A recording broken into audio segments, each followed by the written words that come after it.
Businessman Opinion.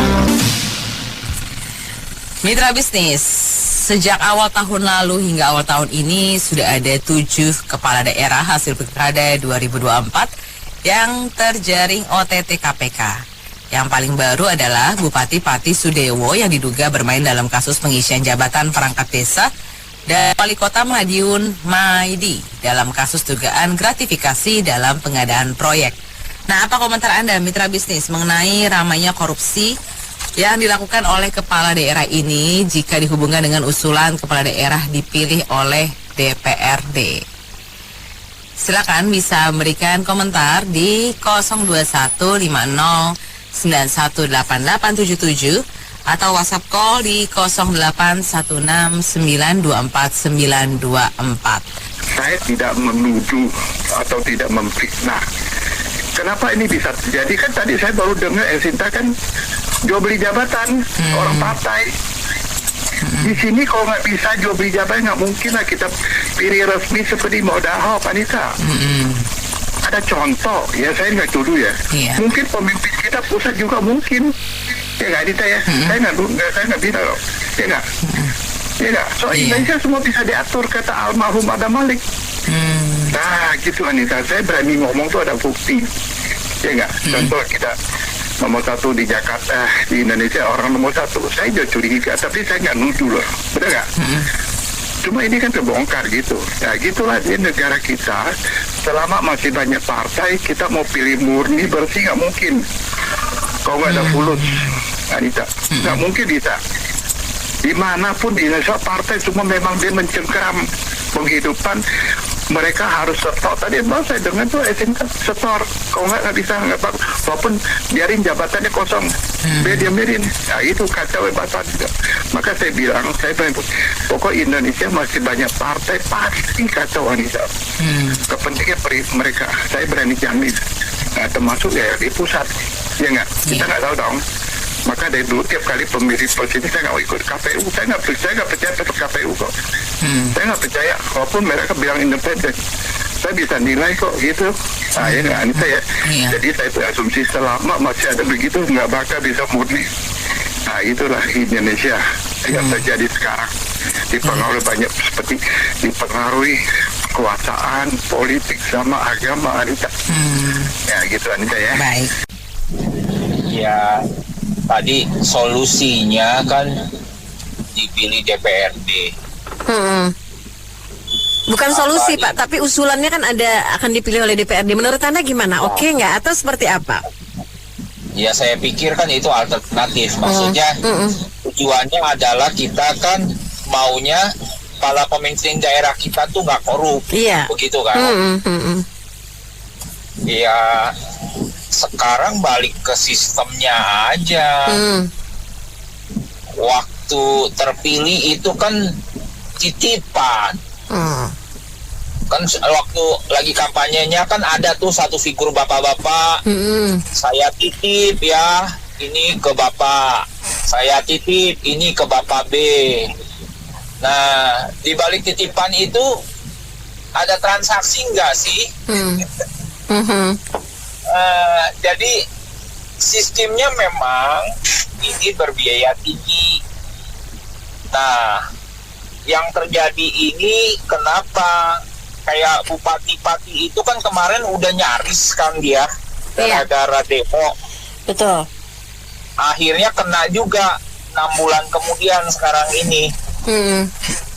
Nah, motif dia kan pasti nih ya. Dugaan saya juga nih dan menurut keyakinan saya, ya dia pasti udah keluar biaya besar lah. Nah akhirnya kan dia itu juga bukan orang pinter, yang dijual kan jabatan-jabatan buat bawahannya.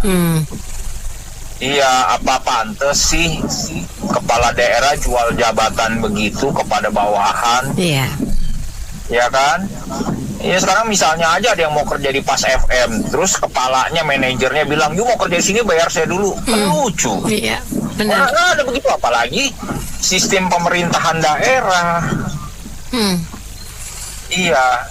Jadi sekarang kalau kayak begitu ya lahir balik lagi kenapa kita bisa memilih khususnya rakyat ya, yang memilih itu terpilihnya orang-orang yang kayak begitu gitu loh, karena dibayar ya, atau tetap dibiarkan miskin sehingga menjadi lumbung suara gitu loh. Jadi orang rakyat yang miskin itu mau nggak mau memilih dia, sedangkan dia selama menjabat tidak menghasilkan kesejahteraan atau kemajuan. Pak, jadi menurut Anda kalau dipilihkan oleh DPRD lebih aman kah? Apa itu bukan juga ongkos juga? Apakah nanti juga nggak transaksi? Misalnya ada satu DPRD, dia harus bayar 51 ya, dugaan saya untuk jadi terpilih kan?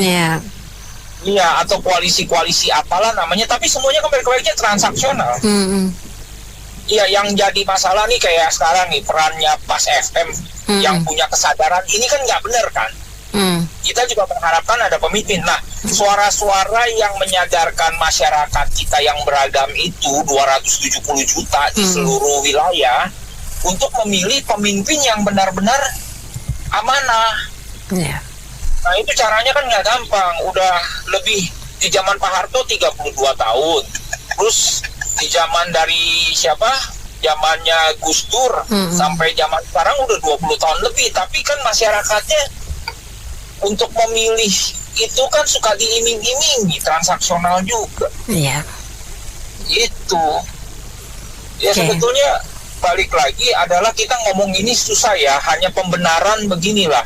Kita kasih contoh aja sekarang buat generasi yang berikutnya supaya ya dari dulu juga begitu sih, tapi gimana maksudnya? Pesannya sudah berantai ya Pak, padahal ya Pak. Iya, nah anak-anak ini kita mau putus lah budayanya untuk tadi begitu. Apalagi sekarang nih kalau kita mau jujur, kita aja udah memanjakan anak-anak kita yang jadi gensi itu gitu loh. Mana mau generasi yang itu susah gitu loh. Ya kan? Ya ini persoalan udah jangka panjang, udah ya mudah-mudahan sih jangan sampai dibilang nggak ada obatnya. Kita mesti tetap optimis ada obatnya. Cuma ini PR yang susah karena benang kusut gitu loh. Ya, ini kan baru Januari ya. Ya kita lihat sampai Desember 26 berapa lagi kepala daerah yang kena kasus. Ya. Jadi bukan DPRD lah, bukan masalahnya bukan di DPRD, tapi rakyat sendiri yang bisa menentukan. Karena kasus di Pati itu juga kocak. Kemarin yang demo itu suaranya keras, akhirnya bisa damai. Viral tuh dia kayaknya terima fasilitas mobil. Ya kan yang kayak gitu, yang memperjuangkannya aja kredibilitasnya kita pertanyakan. Ya, aduh, emang nggak ada obatnya. Kalau saya rasa ya memang dipilih oleh rakyat atau dipilih oleh DPR ya tadi ya. DPRD ya Pak. DPRD ya menurut saya sih sama-sama aja ya. Karena ya rakyatnya juga bisa disuap, dibayar juga, DPRD juga begitu. Ya isinya Indonesia ini memang udah dari bawah sampai atas memang udah kacau. Jadi ya untuk memperbaikinya gimana ya, memperbaikinya ya pendidikannya semakin diperbaiki. Dan MBG yang menyerap sampai 300 triliun lebih per tahun akhirnya jadi tai, nggak jadi pendidikan yang baik. Dana sebesar itu kalau bisa masuk ke pendidikan, kesehatan, hal-hal yang membangun lain, wah itu luar biasa itu.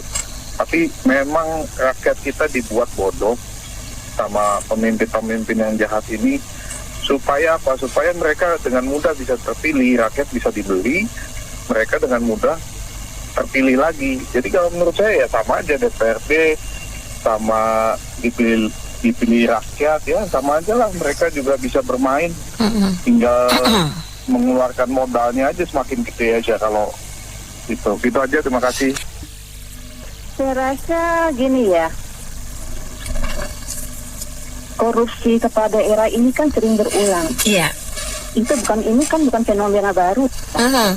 Ini sudah lama terjadi, ya kan, lebih dari 20 tahun, ya kan. Jadi gini, KPK ada tahun 2002. KPK mulai melakukan penyelidikan tahun 2004. Kemudian pilkada berlangsung tahun 2005. Gitu. Jadi kenapa kepala daerah banyak terjaring OTT KPK pada saat berlangsungnya pemilu langsung? Kan kebetulan aja. Karena pada zaman kepala daerah itu masih dipilih sama DPRD, itu belum ada KPK. Bahkan saat itu untuk melakukan penyelidikan kasus korupsi kepala daerah itu sangat sulit, Mbak Mary. Jadi kalau untuk kasus korupsi tingkat gubernur, wakil gubernur itu harus ada izin presiden. Terus kalau kasus korupsi tingkat bupati, wakil bupati itu harus ada izin Menteri Dalam Negeri saat itu. Gitu. Jadi jangan sampai pemilihan kepala daerah ini dilakukan oleh DPRD itu hanya pergeseran aja, iya kan? Dan ini takutnya berpotensi memusatkan kasus korupsi politik itu ke ranah tertutup, iya kan gitu. Jadi saya rasa gini ya, DPRD ini dipilih sama siapa sih? Sama rakyat. Kalau rakyat memilih DPRD-nya itu asal-asalan dan karena money politik, ini kan berarti juga potensi DPRD memilih kepala daerah dengan asal-asalan pun akan terjadi, ya kan gitu. Jadi saya rasa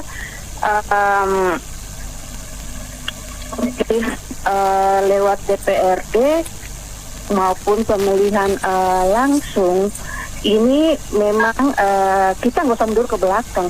Ya, tapi bagaimana kita memperbaiki yang ada aja sekarang, iya kan? Memang saya rasa untuk pemilihan langsung ada perbaikan, karena apalagi sekarang saya khawatir gini loh Mbak Mary, presidensial threshold itu sekarang kan udah 0%, iya kan? 0%.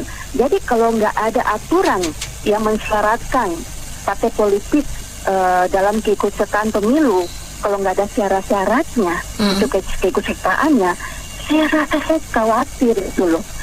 Ini pemilihan langsung akan semakin kompleks masalahnya nanti, dan justru anggarannya juga semakin membengkak nantinya, ya kan, kalau banyak calon, ya kan.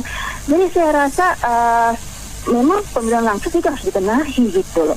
Tapi kita nggak usah mundur ke belakang, harus di DPRD langsung, DPRD lagi, karena gini, kalau kepala daerah terjadi OTT ke KPK, saya mempertanyakan fungsi pengawasan DPRD-nya di mana? Berarti nggak berfungsi dong, nggak berjalan. Terus nanti kalau sekarang aja fungsi pengawasannya nggak berjalan oleh DPRD, ya kan? DPRD ini kan terdiri dari partai politik ya, gitu. Terus nanti kalau di pemilihan lewat DPRD, memangnya dijamin fungsi pengawasannya akan maksimal, ya kan? Itu. Jadi kalau misalkan masyarakat kan masyarakat memilih dari apa yang disodorkan oleh partai politik. Ya kalau terjadi seperti ini atau sebagainya, ini kan berarti kegagalan partai politik dong dalam melakukan kaderisasi, iya kan gitu. Gitu. Jadi kalau terus bagaimana partai politik juga harus memberikan edukasi ke masyarakat, ke kadernya, itu pasti gagal juga dong, iya kan. Jadi Mbak Mary gini, kalau sekarang kita memilih si A, si B, terus kemudian mereka bekerjanya nggak bagus, mereka melakukan hal yang pidana, ya kita bisa tidak usah menyalahkan diri kita, karena kan kita berpikir bahwa kita memilih dari yang ada, dan kita memilih karena kita ingin menjalankan hak dan kewajiban kita sebagai warga negara. Oke. Kan ada pepatah kan dulu kan ada almarhum wakil presiden kan zaman Orde Baru, ada Malik. Dia bilang Indonesia semua bisa diatur, Ben. Itu dia, ada Malik kalau nggak salah yang ngomong, betul. Waktu Benny mau jadi presiden, wakil presiden, gubernur apa bisa diatur, atau Benny mau diatur, yang nongol belakang benjol di depan juga bisa, Ben. Lu mau jadi mana? benjolnya segede bapau nggak, Kong? Atau mau jadi gede sebab bisa, yang penting ada fulus. Ya, betul. Itu bisa diatur, itu dia berani ngomong, berarti dia udah pandang pandang tembus bangsa kita ya, karakter bangsa kita, Ben, bener nggak? Begitu, semua bisa diatur. Jadi mau jadi presiden bisa diatur. Yang penting pulau ekornya. Iya, benar. Gitu. Iya. Iya nggak? Jadi nggak heran kalau korupsi mah semua mainan partai, Ben. Aduh, itu. Itu udah pasti.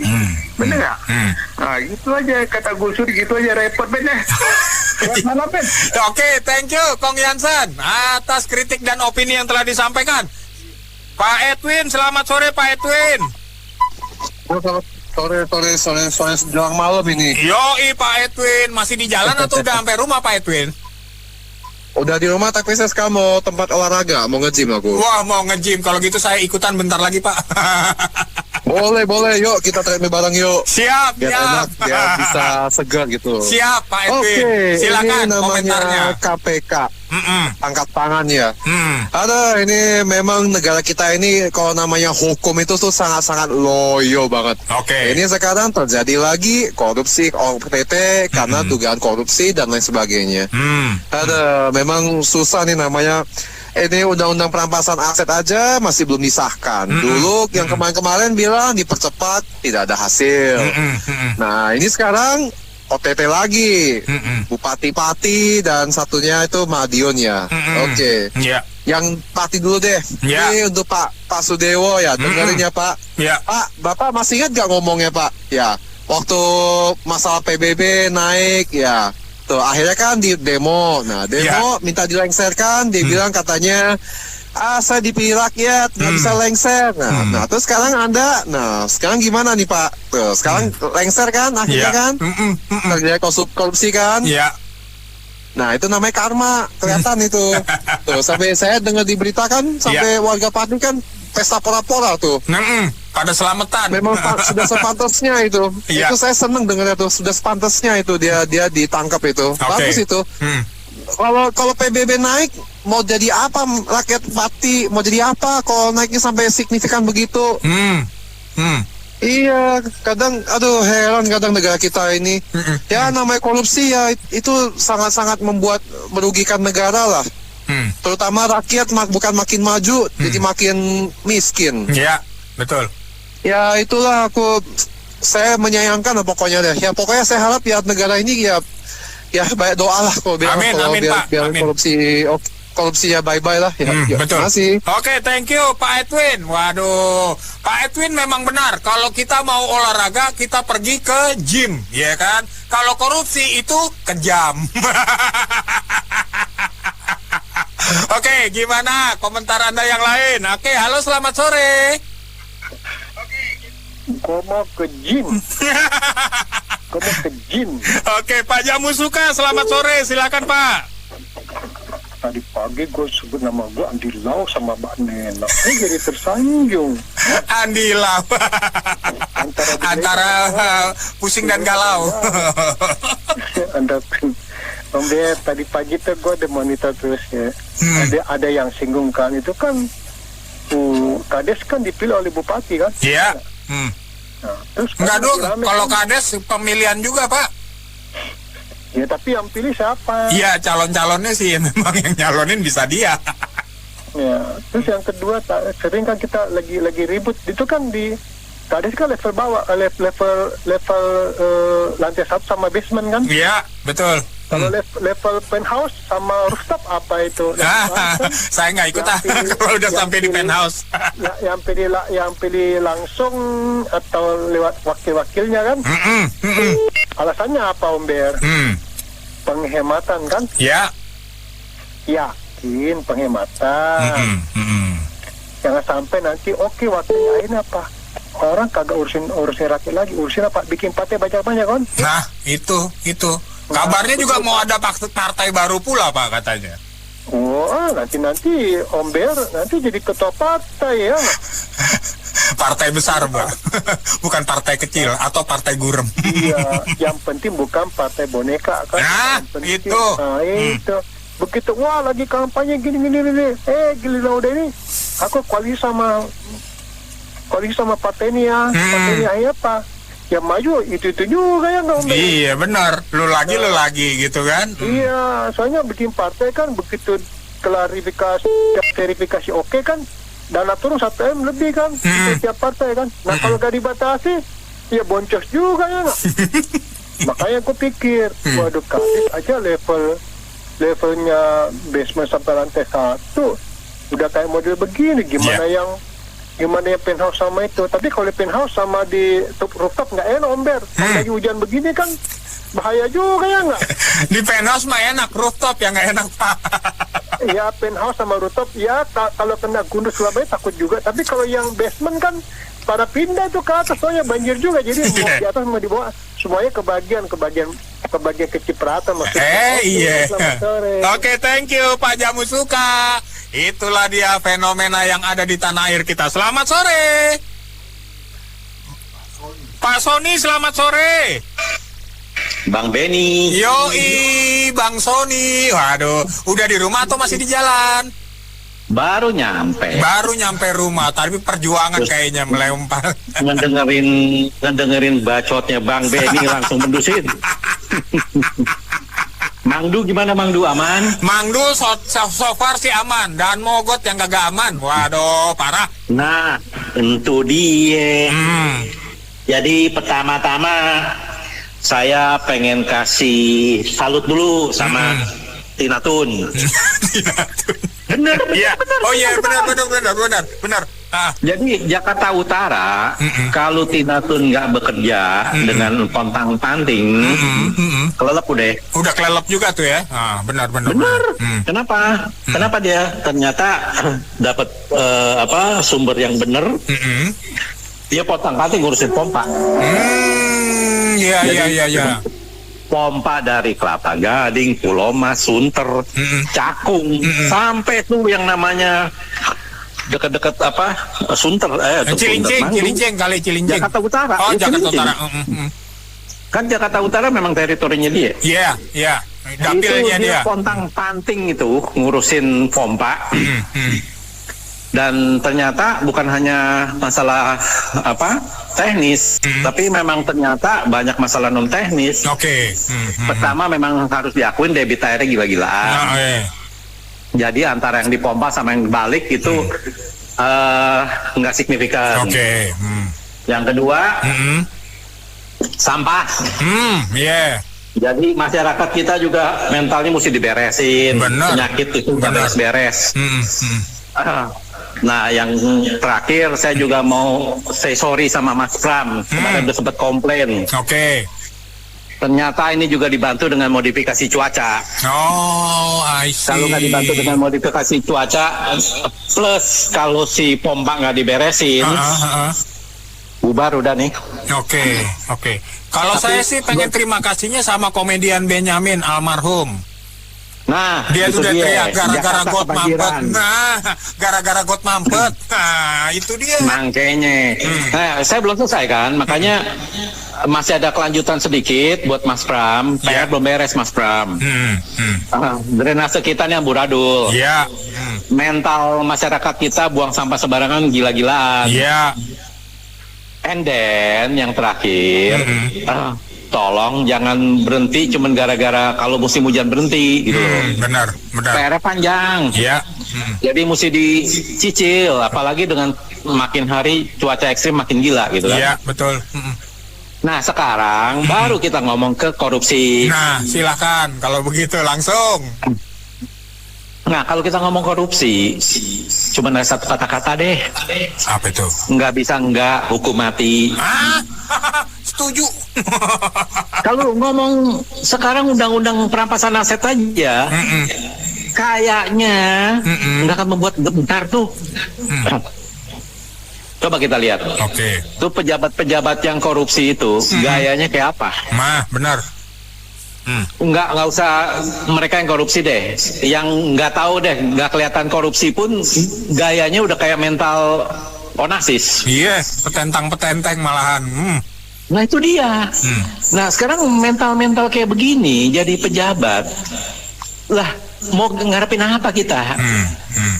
Coba bandingin ya sama kayak misalnya tadi saya sebut kayak si Tina Tun. Sorry ya, ini bukannya subjektif nih. Kayak Ahok. Dan Ali Sadikin.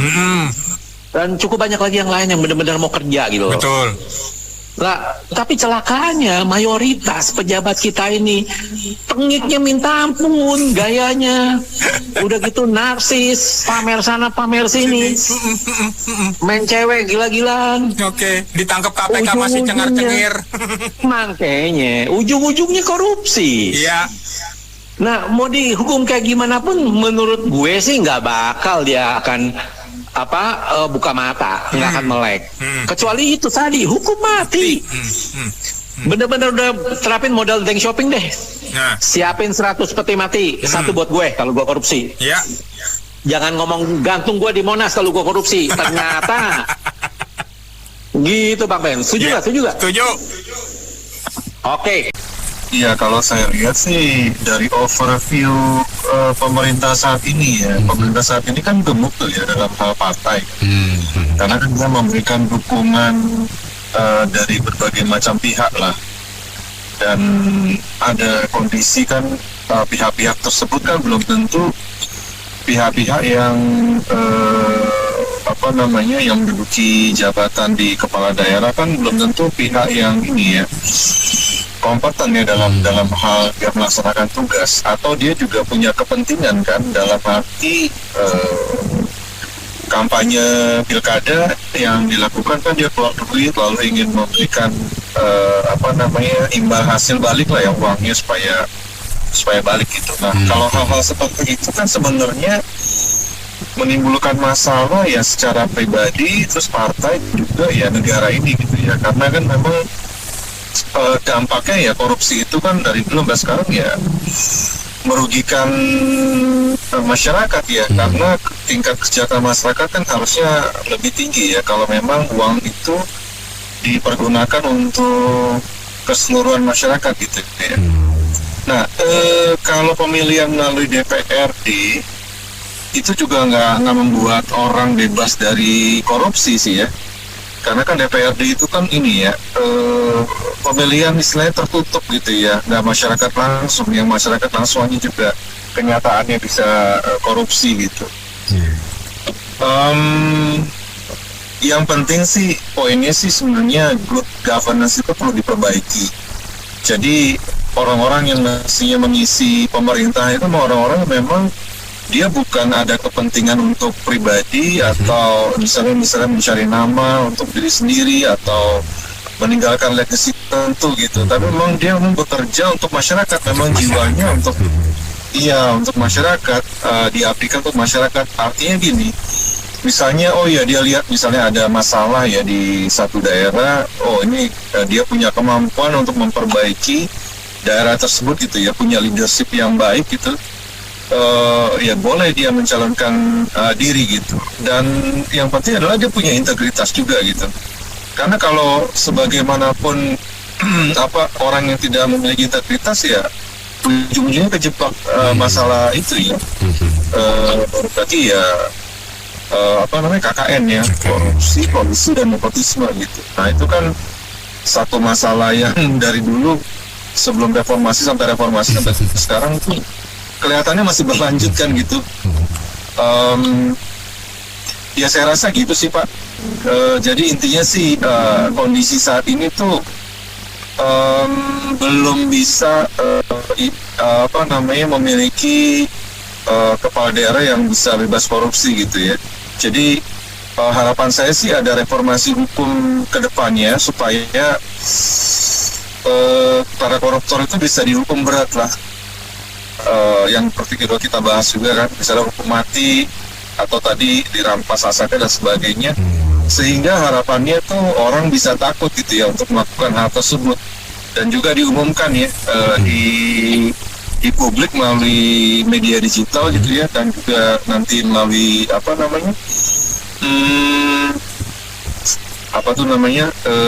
komisi pemilihan umum gitu.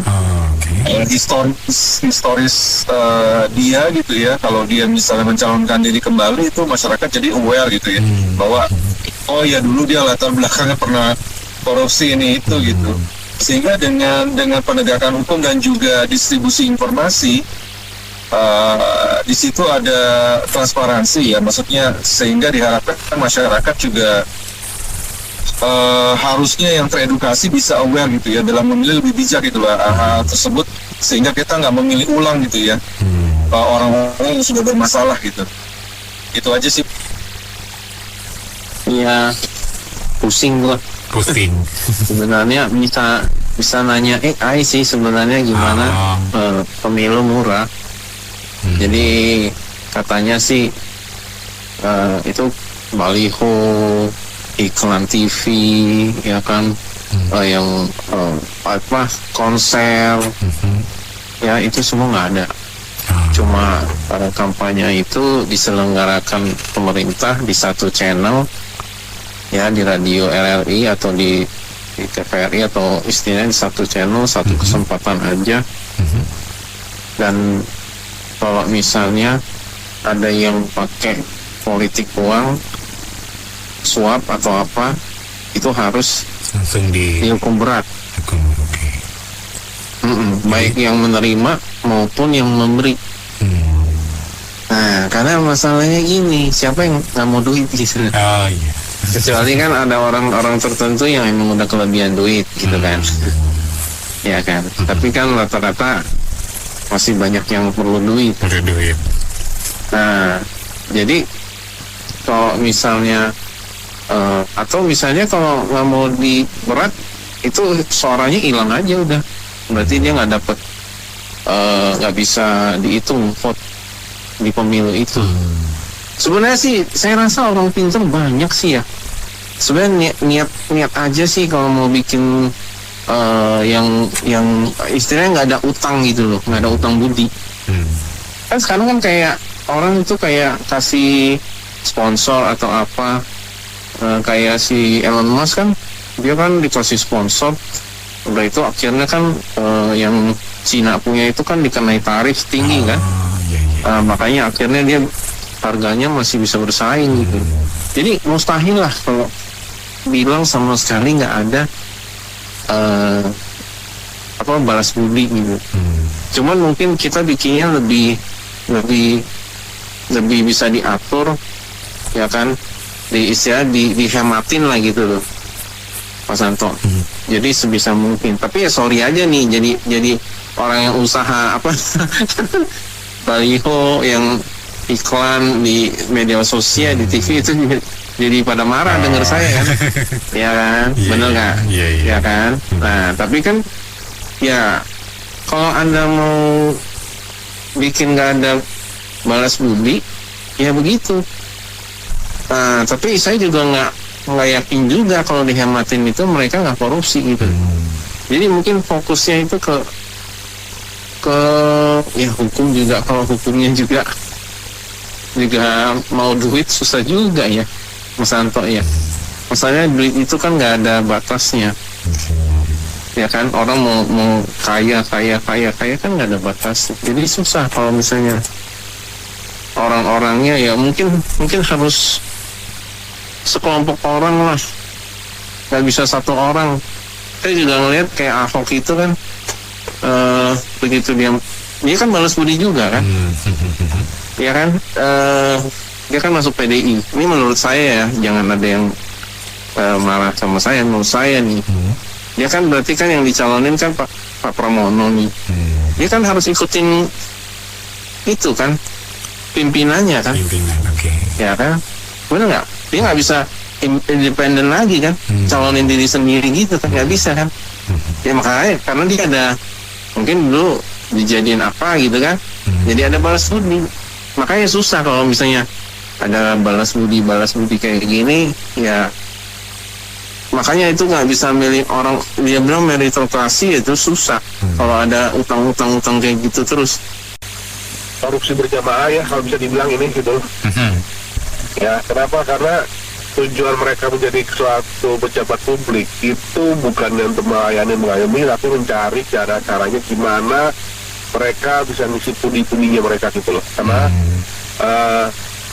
ya bener apa enggaknya bahwa mereka kan yang dari partai dari mana pada saat mencalonkan diri kan butuh biaya ekspor nih. Ya kan, buat baliho lah, buat inilah, buat itulah, sedekah ini sedekah itulah, dan arti kata supaya mereka dilihat oleh masyarakat dan dipilih gitu kan. Dan itu masih butuh expense kasih duit. Nah itu mereka jor-joran di situ, atau pinjaman lah apa segala macem, gitu kan, atau dapat sokongan dari mana lah gitu kan. Nah mereka kan tuh judul-judul mesti kembaliin tuh. Nah akhirnya berjamaah lah korupsi di situ, ini kan. Dan kita bisa dilihat juga ada potensi bahwa mereka, gue diaktif nih, gue mainin deh. Ya kan, kalau dalam arti kata ngisi pojok batan ini lu berarti store berapa? Itu kan bukan sesuatu yang udah tahu tapi ya kan tetap dilaksanakan gitu loh. Dia tahu salah tapi saya bisa dilaksanakan juga. Makanya saya bilang mereka bilang akhlak berarti segala macam percuma aja gitu loh. Karena mereka nggak punya integritas di situ gitu loh. Dalam berkata melayani masyarakat, melayani pejabat publik itu jadi apa sih seperti gitu loh. Jadi otak mereka adalah menjadi pejabat publik adalah gimana cara berkorupsi berjamaah. Dan satu paling penting adalah dari pihak mereka adalah dengan korupsinya mereka gitu kan. Setiap tahun pun ditangkap begitu banyaknya pun tetap aja gitu loh, buat kayaknya nggak ada efek jerak gitu karena hukuman kita tuh terlalu ringan gitu loh. Ya kenapa nggak sih dihukumin? Janganlah melihat bahwa ini harta yang mereka terima sebelum dilakukan korupsi, tak semuanya bikin efek jerak gitu loh. Jadi nggak ngelihat lagi mau itu dikorupsinya pada saat penjabat atau nggak penjabat, tapi sita semua, miskinkan gitu loh. Dan tampak wajahnya itu ditampang, jangan ditutupin pakai masker lah, yang apa. Intinya selama ini yang kita lihat bahwa pejabat bupati-bupati itu Sadewa setiap senyum ditangkap gitu kan. Karena apa? Dia rasa gue nanti habis ketangkap di luar penjara pun bahasanya nanti keluar masih bisa menemui mati gitu loh. Kayaknya nggak ada efek kira buat mereka gitu. Karena hukuman kita untuk korupsi itu terlalu ringan. Yang paling besar adalah contohnya Setia Novanto bisa divonis untuk bebas bersyarat coba. Karena akan lihat tenang aja deh gitu loh. Nggak ada efek kiranya buat mereka gitu loh. Makanya saya bilang kenapa sih jangan kita, karena gini loh ya, coba pikirin baik-baik untuk orang hakim yang menangani kasus korupsi.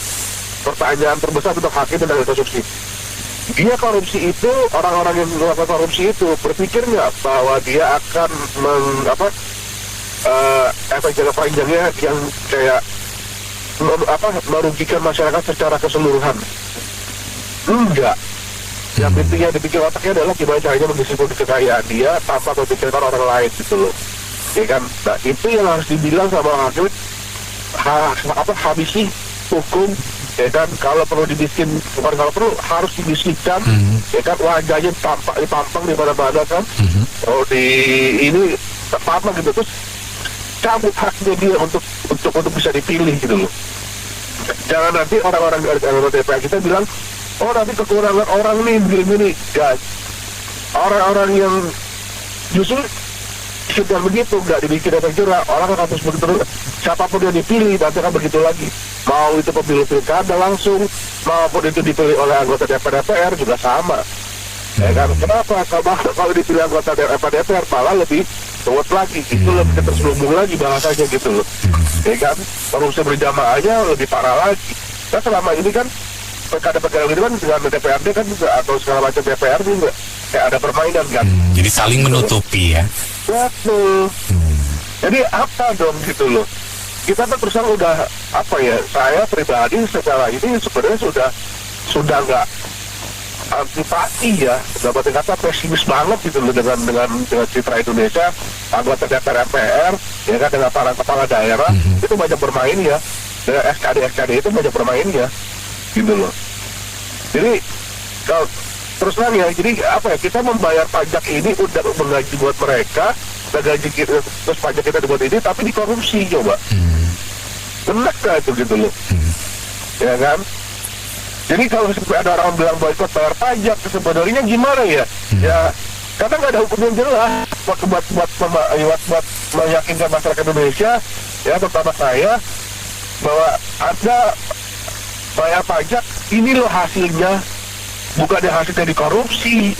Permasalahannya sampai saat ini, detik ini pun hasilnya selalu dikorupsi gitu loh. Ya kan? Ya contohnya lagi yang paling bangunan misalkan jalan rusak. Kenapa jauh-jauh hari tidak dilakukan perbaikan jalan rusak? Kenapa sudah mendekati tahun tutup buku baru dilakukan perbaikan? Itu kan ketahuan banget. Waktu mepet, ya kan biaya mutu operasi banyak. Akhirnya bermain di situ tuh.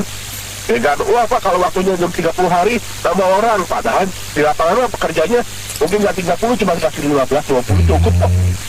Udah diborongin malah ya, udah diborong. Iya. Jadi triki-triki kayak begini nih kita sudah tahu gitu loh. Iya kan? Makanya ya kita berlogika dengan hitung matematika aja dah, gitu kan? Kenapa dilakukan seperti itu? Karena ya tadi kalau nggak dibatasi akan menjelang akhir tahun atau menjelang Lebaran atau menjelang Natalan atau Nataru, itu nggak akan waktu duit itu berputar di situ terus. Tapi kan dengan adanya batas waktu tadi ada permainan di situ bisa dimainin gitu. Jadi apa ya? Udah tak.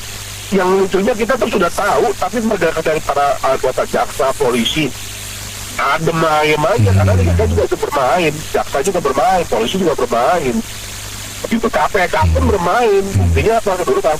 Kasusnya Firly mana? Adem ayem aja nih, ya kan? Nah itu saya bilang, jadi banyak pertanyaan besar Indonesia dari sisi penegakan hukum yang menjadi apa ya, membuat saya terutama kecewa dengan penegakan hukum di Indonesia gitu, ya kan? Pak Prabowo berkuar-kuar penegakan itu korupsi. Nah, ini sampai sekarang kayaknya nggak cuma OTT doang, nggak ada yang benar-benar menggigit gitu loh. Oke, wanita PO turunkan jabatannya, hilangkan hak pilihnya, ya kan, miskinkan. Sudah terbukti kan? Ya apa lagi? Nggak usah ke sidang lagi, gitu loh. Sama udah OTT kan, gitu loh. Itu sih menurut saya sih. Ya, sebenarnya kita kan tahu nih lagi banyak ketangkep lagi gitu kan. Dan memang nih sebenarnya lebih yang terakhir ini kayaknya banyak gratifikasi gitu. Jadi bukan anggaran daerah yang dirampok gitu ya, tapi justru apa istilahnya dia cari uang dari orang-orang di bawahnya kan gitu. Ya. Cuman kalau terkait dengan pemilihan itu apakah nanti langsung seperti sekarang ataupun dengan DPRD, saya pikir sih dua-duanya nggak ada yang menjamin gitu. Nggak ada yang menjamin, oke. Karena apa? Karena bila semua untuk menjadi kepala daerah itu ongkosnya besar, pasti akan cari jalan untuk segera bisa balik modal, break even lah, balik modal kan gitu. Iya. Jadi itu kalau menurut saya bukan masalah dipilih DPRD atau langsung gitu, tapi lebih kepada selama ongkosnya mahal pasti akan ada upaya bagaimanapun caranya supaya cepat balik modal. Jadi dulu kan kita Orde Baru tuh kan dipilih kan, tapi sebenarnya juga banyak, cuma dulu belum ada KPK sehingga mungkin nggak ketangkep atau nggak ketahuan kan, dan sosmed juga nggak seperti sekarang. Serangan fajar itu ya. Betul. Nah, jadi yang penting sebenarnya adalah bagaimana kita bisa menciptakan suatu pemilihan itu yang ongkosnya minim gitu, sehingga siapapun yang jadi itu nggak pusing untuk urusan balik modal gitu, ya kan? Misalkan dari KPI itu ya, ini kan dulu pernah diusulkan e-voting kan gitu ya. Nah, e-voting ini kan pasti logistiknya rendah dan juga nggak perlu lah si calon itu menyediakan honor untuk pengawas perhitungan suara misalkan itu. Kedua juga cara berkampanye yang harus dibatasin gitu, ya kan? Kalau sekarang kan jor-joran, kalau mau menang ya harus jor-joran, pasang baliho di mana-mana yang nggak murah gitu kan, terus bikin kaos dan lain-lain. Ini harus dibatasi nih sama di KPU ya, kayak contoh kayak seperti di Jepang gitu kan, itu si calon itu cukup nanti yang promosikan si KPU-nya gitu. Ini mungkin KPU ya tinggal beli layar besar ya, yang seperti untuk iklan itu kan, atau ikut nebeng di situ. Nah terus tinggal ditampilkan lah program maupun wajah si calon gitu. Tinggal kompetensi dari calon-calon itu ya. Betul, dan juga ada sosmed kan, buka aja apakah nanti ada line Instagram, line dari TikTok gitu kan, sehingga mereka promosilah di situ yang biayanya murah gitu. Sehingga kalau kita bisa tekan biaya pemilihan, ya biaya modal si calon, itu dia nggak akan pusing balik modal gitu. Jadi benar-benar KPU ini harus bekerja keras, kita berpikir semua supaya biaya pemilihan tuh dibikin murah lah. Jadi siapapun yang punya kompetensi ya silakan maju gitu. Ya, jadi kalau tadi dibandingkan yang dipilih DPRD atau langsung ya, saya pikir selama misalnya begini, kalau dipilih DPRD pun mungkin dia kan bayarnya nggak ke rakyat ya, bayarnya ke yang bakal milih kan.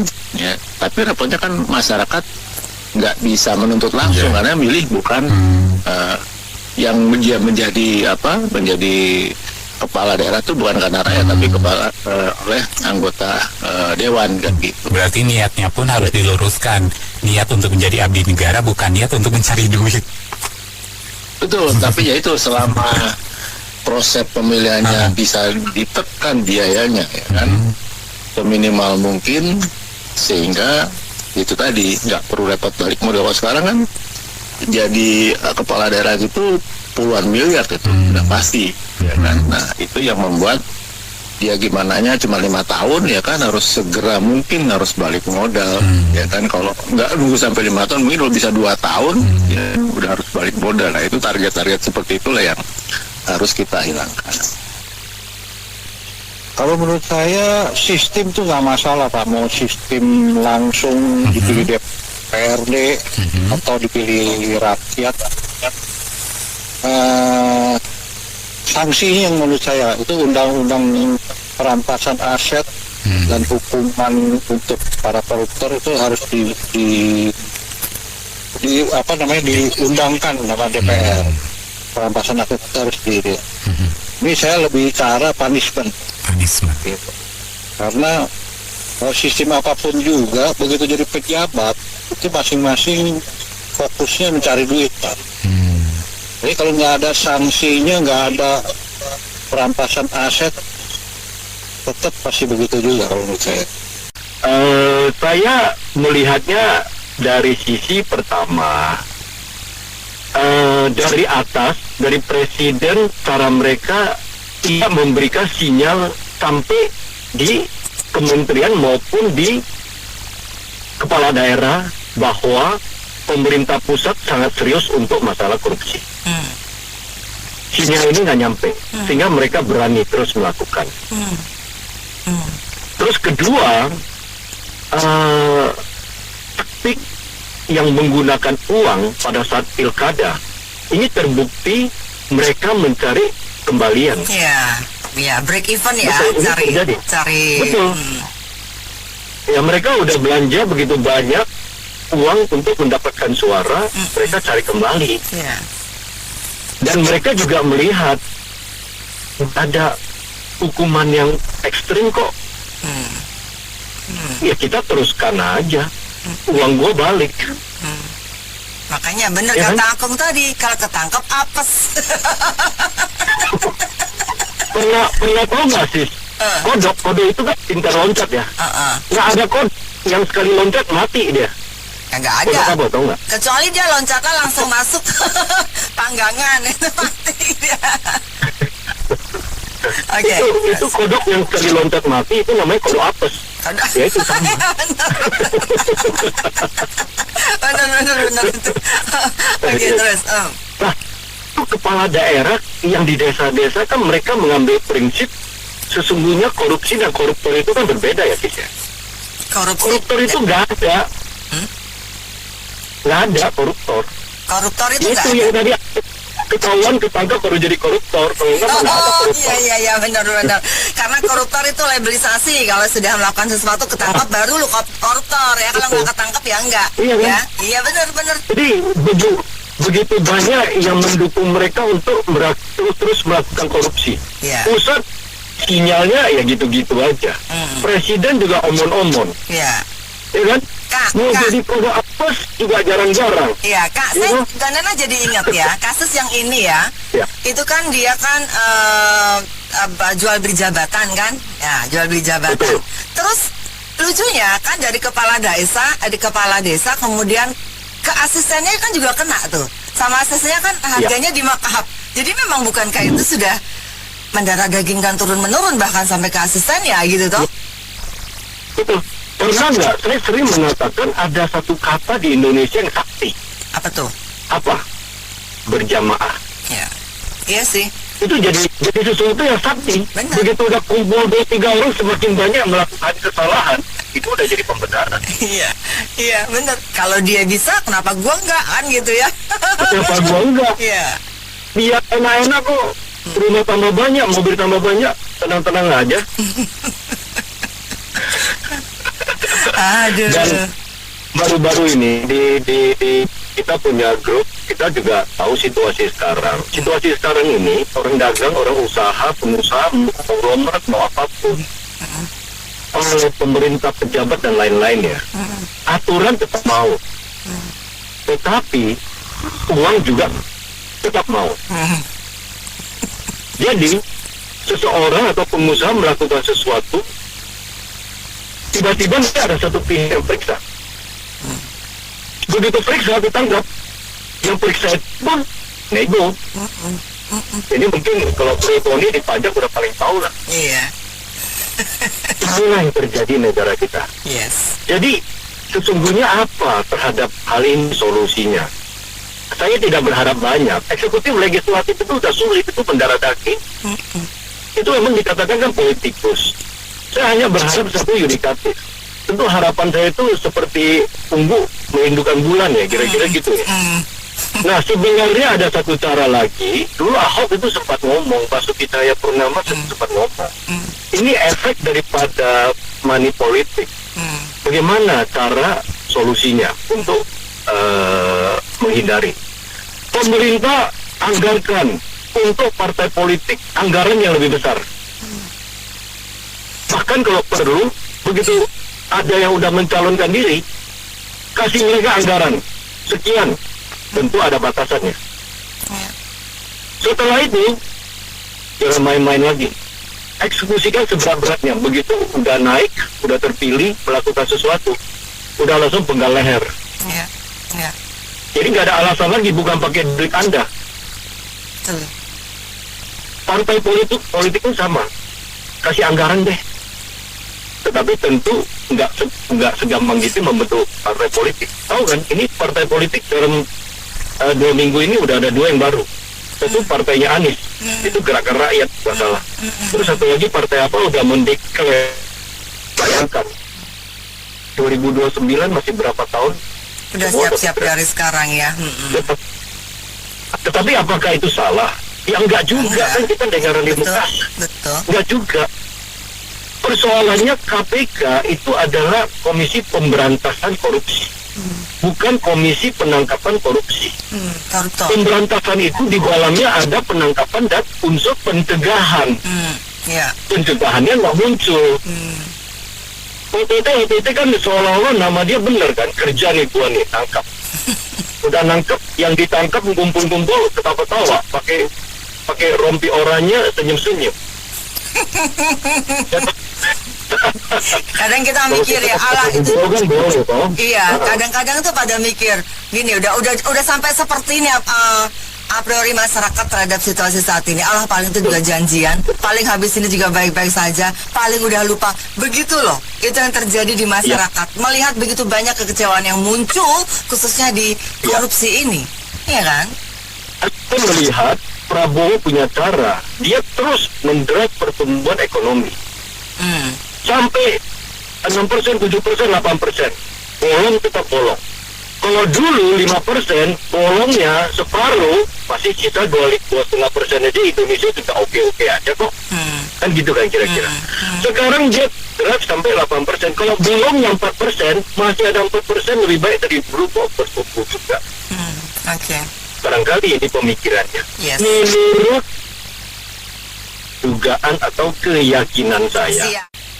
Iya, ini semenjak wali kota dicalonkan wapres itu rusak, ya. nggak cuma ngomongkan orang atau satu kasus. Itu jadi teladan, bos, ya, jadi contoh seluruhnya, semua bisa dimainkan. Para di bawah, ya. Sekarang itu coba baca berita, aparat desa aja mesti sogok baru dapat jabatan. Coba berapa rusaknya. Tadinya itu kita berharap pada seorang yang dari bawah, ya, mempertahankan prinsipnya, merubah, ya, birokrasi. Tapi ternyata rakus juga nih. Jadi wapresnya udah jadi, ya. Sekarang keponakan mau jadi deputi gubernur juga sedang menuju ke situ, ya. Siapa yang berani larang?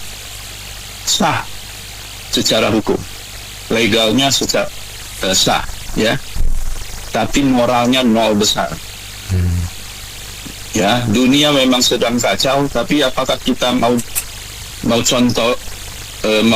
mencontohi Trump? Nah, itu ceritanya, ya. Ini nanti isinya adalah anak, ya, keponakan, adik. Ya, sekarang adiknya udah jadi utusan khusus, kan. Kemudian ada yang jadi anggota DPR, kemarin ngomong mundur nggak jadi, ya. Terus pendukungnya apalagi yang nggak jelas kompetensinya. Baca tulisan siapa? Aduh, saya jadi lupa. Kompas, ya, 2 hari yang lalu. Itu rusaknya tidak ada meritokrasi, ya.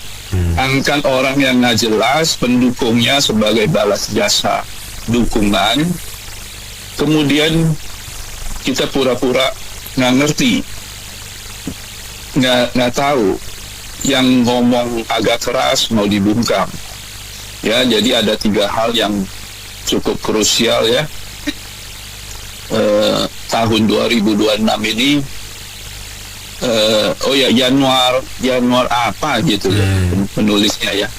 Itu pertama harus waspada, karena tahun ini akumulasi bayar hutang yang cukup besar, sedangkan program populis tetap dipaksakan mesti jalan, ya. Itu menyita 300 sekian T, sehari 1 T, bahkan bulan puasa pun nggak boleh berhenti, ya. Ini nggak tahu mau menggemukkan anak sekolah atau menggemukkan pendukung-pendukungnya, ya. Itu. Kemudian yang kedua adalah mesti inovatif, ya. Kalau Anda seorang pengusaha, mesti pinter-pinter lah, efisiensi, ya. Mesti kreatif, bikin produk baru atau apa, ya, menarik pelanggan. Dan yang ketiga, tetap berbicara, bos, ya. Itu dianjurkan oleh Pak Januar, ya, untuk supaya tetap stay rasional. Kita diam itu lama-lama mengakui ini adalah suatu kebenaran yang sekarang dijalankan ini, seolah-olah ini udah benar. Itu bullshit, ya. Kalau kita mau khianati hati nurani, ya silakan, ya, menjadi bagian dari kuadran kelima, ya, penjilat pemerintah. Coba, ya, saya utarakan ini. 20 tahun lalu ketika belum terpilih, ya, yang dia calonin berulang-ulang, dia tulis Indonesia Paradoks, ya. Sekarang pernah dia ini menyinggung apa yang dia tulis 20 tahun kemudian. Padahal dia sedang melakukan hal itu atau sedang mengalami hal itu, ya. Jadi kekuasaan itu bisa membiuskan, memabokkan, dan ketagihan, pingin ulang, ya. Itu dia sifat manusia. Masalahnya kalau orang yang ngerti, orang rasional tidak berbicara, diam aja, maka gelaplah dunia. Anda diam kan sama dia jalan terus dong, ya. Jadi Pas FM ini perlu kita apresiasi, ya. lumayan lah buat minimal buat curahan hati ya, supaya nggak dongkol. Komentar saya sama aja sih, kalau mau di DPRD ya sama pemilihan langsung sama aja. Karena mental kita tuh mental korupsi, apapun yang dilakukan nggak bisa. Sistemnya harus yang harus diitukan adalah hukumnya. Hukumnya harus tegas, harus keras. Ya kalau maunya melalui DPRD ya dagang sapi. Ya kita nggak tahu siapa yang kita pilih. Kalau melalui langsung ada penyuapan, money politik, ya sama juga begitu. Cuman ya kalau ketangkep perampasan aset, dia tuh harus dilaksanakan. Ini perampasan aset, undang-undangnya sampai sekarang nggak selesai. Gimana? Itu kalau mau seperti kayak orang di Cina, setiap orang yang korupsi itu langsung dihukum mati, ditembak langsung mati atau disetrum atau diapalah.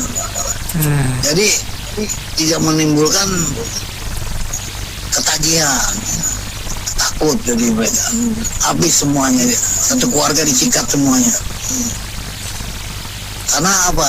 Keluarga itu juga menikmati hasil korupsi. Jadi itulah yang harus disikat semuanya. Oh ini kan enggak. Ya remisi paling mamanya 15 tahun. Remisi akhirnya yang menjalankan tugas cuma 3 tahun. Perampasan asetnya nggak ada, dia kaya. Udah enak dia, nikmat. Uang negara dia dimakan sama dia. Jadi solusinya ya penegakan hukum. Ya. Di Indonesia mah korupsi mah nggak ada Bu, itu hanya berita-berita senggol-senggolan Bu. Kalau di Konoha banyak Bu korupsinya. Soalnya di Konoha kan udah ada undang-undang KUHP. Kasih uang habis perkara. Ya susah ya di Indonesia ya. Seperti yang kita bilang, emang biaya mencalonkannya ini biayanya tinggi sekali. Jadi harus nyari akal lah gimana caranya MK, mungkin LSM ataupun organisasi kemasyarakatan untuk judicial review lah ke Mahkamah Konstitusi untuk membenahi sistem pemilihan di Indonesia. Ya, menurut saya sih emang kendalanya ya biaya tinggi. Satu-satunya cara nggak biaya tinggi adalah dengan cara online. Nah, itu lebih transparan daripada coblos-coblos gitu. Coblos gitu kan kalau ada yang nggak datang surat suaranya bisa tuh dicoblos atau dibeli sama salah satu paslon yang mungkin dia punya duit, dia bisa bayar KPU daerah gitu, KPU pusat untuk membeli surat suaranya. Ya kita nggak tahu lah namanya di Indonesia apa sih nggak bisa dibeli Mbak, suara aja bisa dibeli, suara mayat atau orang yang udah meninggal aja bisa dihidupin Mbak, bisa nyoblos di Indonesia itu. Makanya satu-satu jalan adalah cara online untuk meminimalisir biaya yang tinggi dan juga lebih transparan. Orang di luar negeri juga bisa milih melalui online. Kita jangan kalah dong sama Nepal. Nepal aja udah milih Perdana Menterinya itu pakai Discord, pakai online. Iya. Anak-anak muda yang memprakarsai. Sekarang ini orang-orang yang membuat kebijakan pemilihan ini orang-orang tua. Orang tua itu gaptek. Dia nggak bisa membuat sistem yang terbaru. Gimana caranya efisien, murah, gitu. Dia hanya berpikirannya kolot. Jadi hanya berpikir fisik, memilih itu harus fisik, orangnya harus hadir, harus nyoblos gitu. Padahal kan yang milih itu misalkan saya kan nggak mungkin milih menggunakan data orang lain, nggak mungkin karena saya nggak bisa hafal nih nik orang lain itu berapa, saudara terdekatnya siapa, saudara ibu yang bisa dihubungi siapa, ibu kandungnya siapa, itu sangat sulit untuk mengisi data-data tersebut kalau bukan orang tersebut gitu. Jadi saran saya untuk pemerintah pusat, pilih satu orang di pimpinan KPU, jadi pimpinan KPU itu anak muda yang tahu IT, tahu digital. Dia yang kita arahkan untuk membuat pemilihan secara online, secara nasional. Jadi biayanya itu bisa kita tekan, bisa kita gunakan untuk pembangunan. Itu kalau misalkan pemilu pilpres, pilek itu bisa habis triliunan loh Mbak. Bayangin aja duit sebesar itu kalau kita gunakan untuk membangun jalan aja. Iya. Itu kita udah dapat beratus-ratus kilometer jalan yang bagus. Kita sampai ke pelosok daerah. Jadi ekonomi daerah juga akan bergerak kalau jalan-jalan di daerah bagus. Iya. Itu aja Mbak saran saya. Terima kasih. Prosedur kan sudah ada, proses juga sudah ada. Cuman itu tadi tahapan-tahapannya tetap ada punya celah. Kalau tadi prosedurnya mengatakan perlu anak muda, yes, untuk menyegarkan suasana. Cuman terkadang kita masih ada ya etika atau ada syarat menghargai yang lebih tua.